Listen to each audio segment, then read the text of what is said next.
Anyway, it is, of course, the new year. Maybe you just retired and thinking, or maybe this is the year that you are planning to do so, and you're thinking, I want to stay engaged and I want to keep doing what I am good at. I'm not necessarily ready to give it all up. I just kind of would like to do less of it. So one of the typical courses of action I think many people explore is this notion of setting up a consulting business, right? It seems like a great way to try and monetize, maybe your expertise, the contacts that you've developed over the course of your long working career, plus, of course, your experience. And then, there's a host of studies that say that some form of intellectual engagement in retirement is pretty good for your physical and emotional health as well. But the issue is saying it and doing it are, right, two different things. You may be unsure of how to do it and unsure of how much to charge, unclear of kind of how to do the marketing or what the time commitment actually involves. So with that in mind, we saw this article in the Wall Street Journal that outlined several keys to launching a successful consulting practice in retirement. And we thought it would be good to share some of those with you on this week's program. So first and foremost, and I think this is generally a good rule to live by anyway, not just if you're setting up a consulting business, but don't assume. Don't assume that just because you have a fancy corporate title, that's going to immediately translate to a reputation as a consultant, right? You may think that the clients you work with now, are using you for your individual expertise, and that's probably true. But what's also certainly true is that chances are they have hired your employer, not you specifically. You've just been assigned to them as part of the overall team. So what that means is that you probably want to be prepared in order to make sure that your expertise, your title, if you will, does transfer over into the consulting world. So those involve doing things like speaking at industry events on an individual basis, participating in panels, to sort of think about building your personal brand while you are still working. Maybe that's writing articles under your name, posting on LinkedIn, posting videos or articles where you're explaining some important concept that relates to your industry.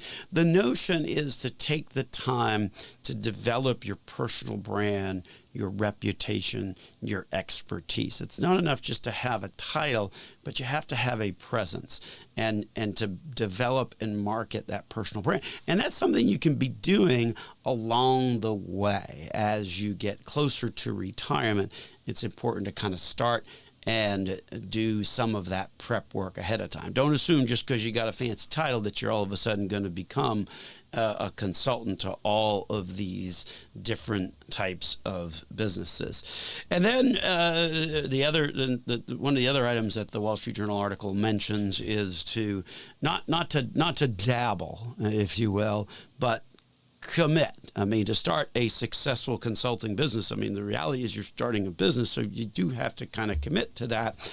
And you have to be engaged with your potential clients really on their timetables, on their deadlines, on what projects they want to have done, when they want to have them done.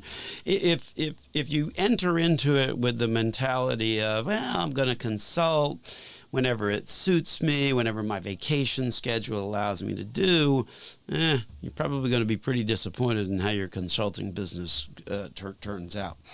And in that same vein, it's important to not to take a break before you launch your business. It is amazing how quickly contacts can go cold.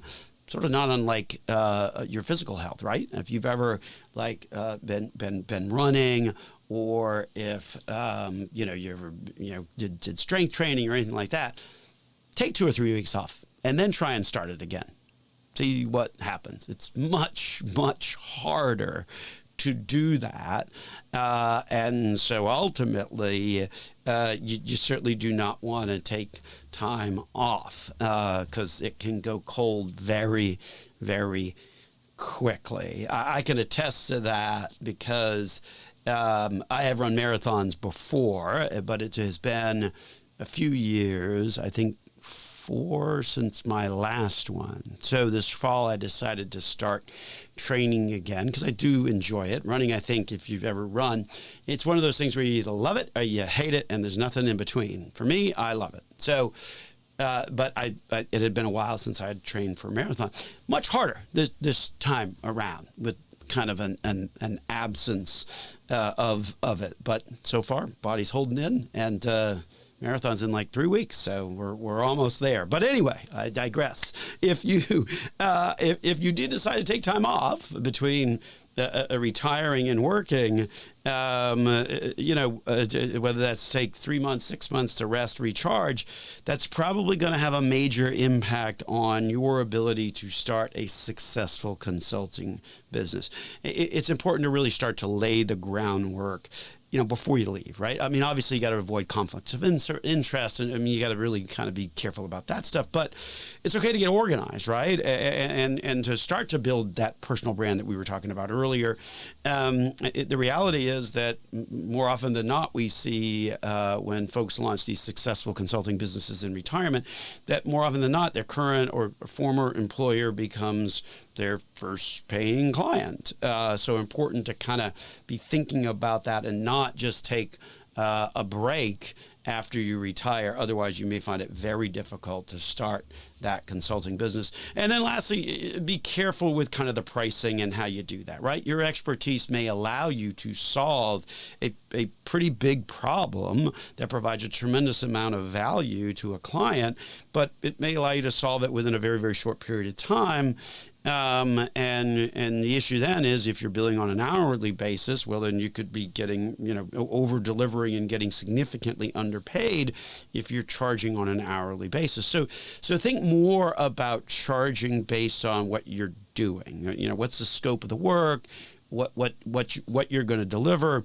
In other words, price based on your value, not necessarily your time. So those are just some of the important considerations to sort of focus on if you're planning to stay busy in retirement with starting your own consulting business. Probably there's something in there for anyone that, regardless of whether they're retiring or not, just going off and deciding to start a consulting business to make sure that you are doing.